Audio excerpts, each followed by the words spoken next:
game 1, we're getting into the it. Homelander tag is crazy. Yeah, I'm only on season 1 and 2, but that is enough for me to say that is crazy. And I know it only gets worse. He was talking about it. He was like, this is going to be, that kind of energy that you need to be able to come out in this bracket. Sure. It's a season 3 thing, as far as I understand. I haven't even seen the show. But either way, getting into it.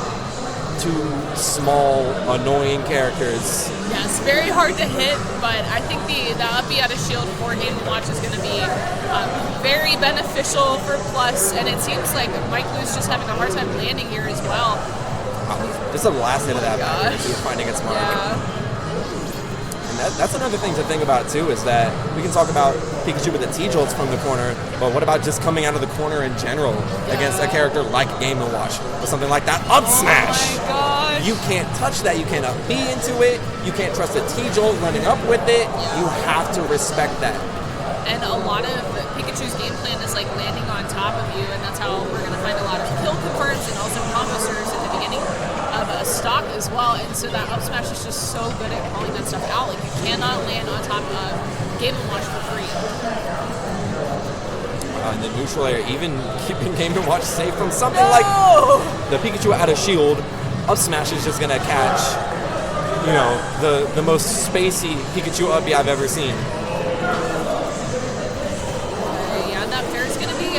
Hitbox too, not a super normal thing that you see from a lot of characters in Ultimate. You do have to hit the bomb, but if you do get hit by it, it's very strong knockback and a lot of damage too. It's just, you can negate the hitbox by just hitting it, but if you're not ready for that, it can be a great way to ledge trap too. Oh, and dash attack hitting the ledge. Oh my gosh, this just seems really hard for Pikachu to deal with to get back onto stage.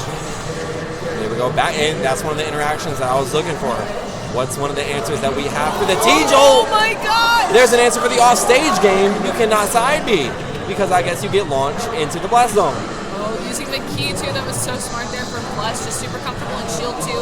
I think mixing in a lot of grabs is going to be beneficial because Game & Watch's out of shield is so strong that if you just run up and grab, a lot of the time they're going to commit to it. Love that super aggressive option there with the fair offstage too from MikeLew to catch the slower recovery there from Plus. Yeah, you cannot get too comfy, even if you're Game & Watch. This is still Pikachu that we're talking about here. This character can go off stage more than most characters. Yeah. And then we got Game & Watch on the screen, so. Yeah, it stinks because like trying to go for those touches on the recovery from Game & Watch are just not really working out in MikeLew's favor. A lot of the time, we're just getting hit when we go off stage, or we saw even the stage spike that killed pretty early too. So we do have to be really careful. I think trying to ledge trap is going to be a little bit more beneficial, but right now it just seems like Plus is definitely in control here. Yeah, and even with all of these super high priority options that Game & Watch has, Plus has been using to his advantage. MikeLew is still not really showing a lot of fear against these options like the back air, like the up smash. We might be seeing the bucket right there as well. Whoa, but it's not gonna matter. We got the combos. Okay, Mike. Yeah, the platform pressure was fantastic there for MikeLew, and then even able to get a kill out of it too. Just really great play there. But now 96% against Game & Watch, has to be very careful to watch out for that up smash or down smash. Both of them are going to be great kill options for Game & Watch. Back air doing a really good job of just walling off center, and again that dash attack just super consistent in the ledge. My gosh, so much pressure here from Plus, and the down air too just covering so much space.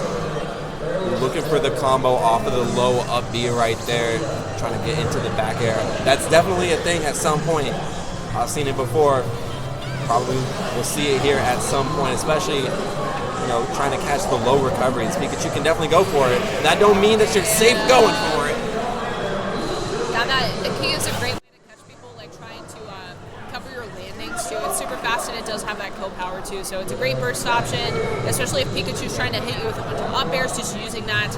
And it has like a little reel back on it too, to where you like go up a little bit, which makes it very beneficial for landing. Yeah, I was gonna say, you would imagine that the character with the frame 1 invincible recovery option that also, you know, you're able to act out of. It's pretty good. It's going to be pretty good at counter hits. Yeah. But then he just shifts his entire hurt box. Yep. So, you know, we got options on deck here with Game & Watch. Small Battlefields is going to be going into Plus's favor. We're thinking about our next stage right now. We're just going to run it back. I feel like MikeLew towards the end could have been figuring out a little bit more of how he wanted to play it moving forward as well. Maybe a little bit of a game plan formulating right now. But, you know, as I mentioned, not really showing fear, towards the potency of these options that Game & Watch has. And I wonder if that's something that Plus is paying attention to, if that's something that we are going to be looking to exploit a little bit more. Because it was definitely, Plus is still going for these options and he's still hitting them. Yeah, I think that was a big thing in the beginning of that game, was just like two very unfortunate up smashes that caught Mike off guard and had very unfortunate outcomes for him, but I feel like he was adapting a little bit more towards the end and having a little bit more respect for the grounded options from Game & Watch, but the up B is going to be super important in the ledge, like getting around Game & Watch's options. It seems really hard. But Mike doing a good job of holding down the ledge here, but that aggressive nair from ledge is going to work out for Plus, trying to land on the platform too. And there's the down air. Like, the down air has a lot of benefits in an air-to-air type of struggle, but when you're using it to land and your opponent's grounded, it's very easy to punish too. So you do have to be careful when you're throwing it out, but it obviously worked out pretty well for Plus at the end of that game 1. So definitely an option to keep in your back pocket. Hey, the only problem is you can't show all your cards too early. Yeah. So, I mean, Game & Watch definitely not the type of character to run low on cards on any point at the very least. So the Pikachu, no different. The patience there from Mike, I get it. That Game & Watch down smash is so strong of an option. If you get the berry on it, just being able to confirm into F smash kills dumb early. So you do have to be careful. And plus knowing that too, I mean, it's a great win condition. So just continuously throwing it out, it can be hard to punish too, because you go in for the punish on one down smash and you get hit with the second one. So. Right. And I mean, people always joke about the avatar state with Game & Watch, right? But there's such good reason to be scared of it. Yeah. Have you seen that down smash? It's so strong. Back air sending Pikachu at a pretty awful angle. Oh, but ready with the tech there from Plus. And again, just that back air so strong. Still holding on to the stock, but not with that back air. Plus taking a lead in this game too. Only at 101. So do have to watch out for an up smash from Pikachu or throw combos too. I feel like we're not seeing a lot of grabs from Pikachu in general. Yeah, and we saw in the last game as well. You see him looking for these neutral air combos. We saw him to confirm into the up smash out of the landing neutral air. So maybe something in Mike's bag of tricks that he's trying to pull out right now. But you have to be so careful landing on a Game & Watch's shield like that, because one misstep, that's an up smash, that's an up B. You're back in disadvantage. You got to play the game all over again. And it seems like Mike has this pattern of using the Thunder Jolt or the T-Jolt on shield and then immediately. Oh my gosh, that's so unfortunate. Tough. Yeah, using the T-Jolt and then running up and trying to hit Plus's shield, and Plus is just aware of that and just preemptively throwing out that up B, which is making it really hard for Mike to find any openings. Tries to use the drag down there, but catches the No! You did not need to do that! Oh no! Yeah. Honestly, deserved. That was a Homelander move. Yeah. You earned the tag, at least. We got that far. No, if I'm reading a spot dodge like that, I need to hit a 9 or you got that game. Honestly. No. Well, that's definitely, that's how you take a game. Yeah. I mean, Game & Watch has got it like that. I think the biggest thing now is just not getting too frazzled getting into this game. Yeah. I know a lot of players don't really struggle with emotions, but I know personally if I got hit by that, I'm very frazzled, I'm very frustrated. You need to just be able to reset and take this as a new game and try to learn from what happened within the first 2 stocks, because that third stock was just unfortunate. Something else, yes. And it can be tough too, especially when you feel like you're starting to get it. Yeah. Something completely out of left field comes your way. You have to be able to recenter, like you said. Yeah. You have to.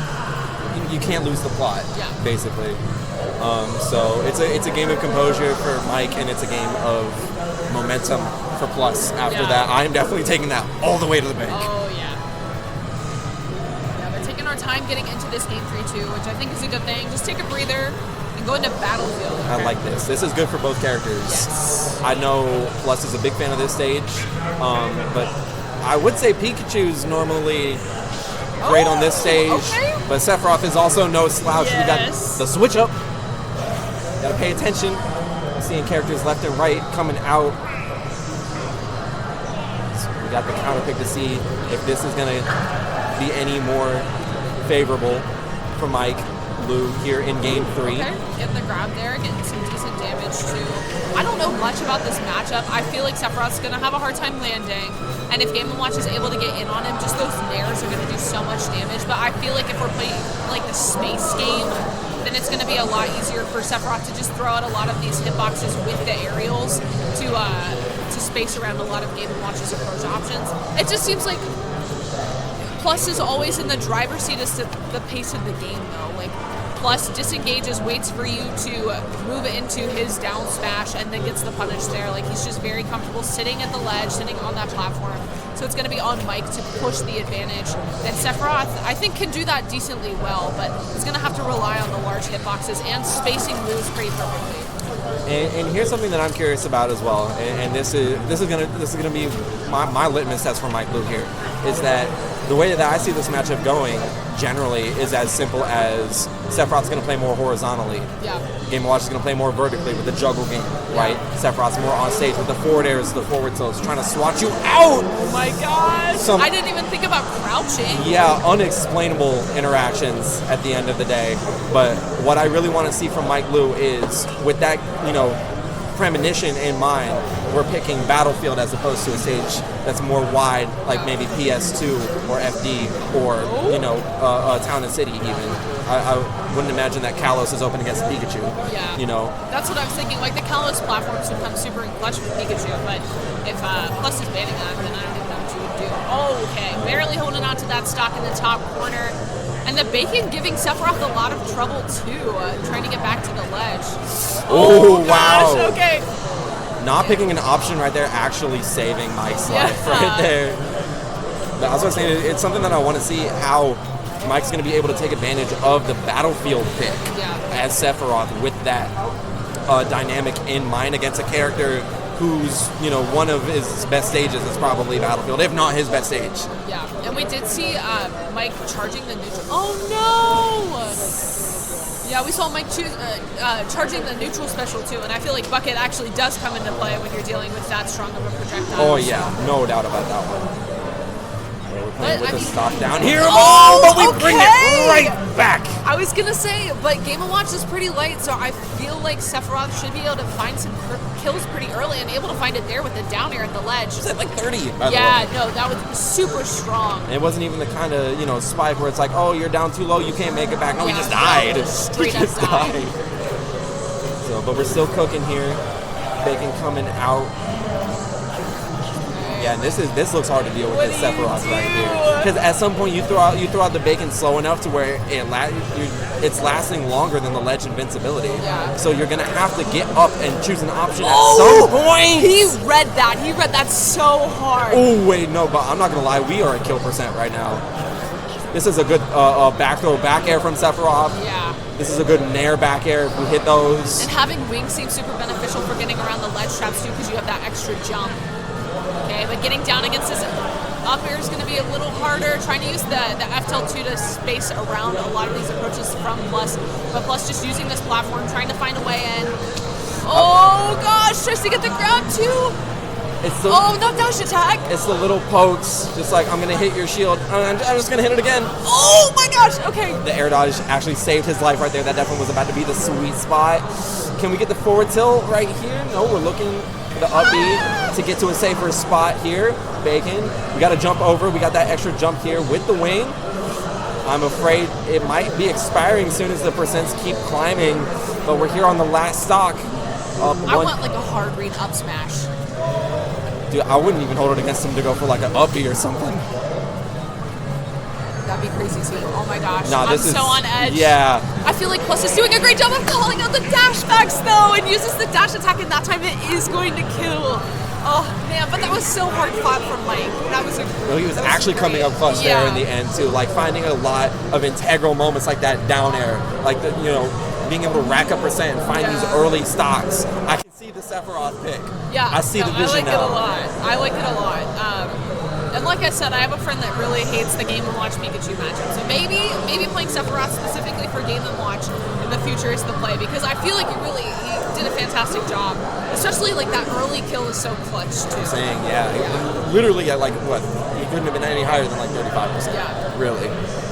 So yeah, good stuff to both players. Plus making it out top 32 loser side. Yep. MikeLew, hard fought.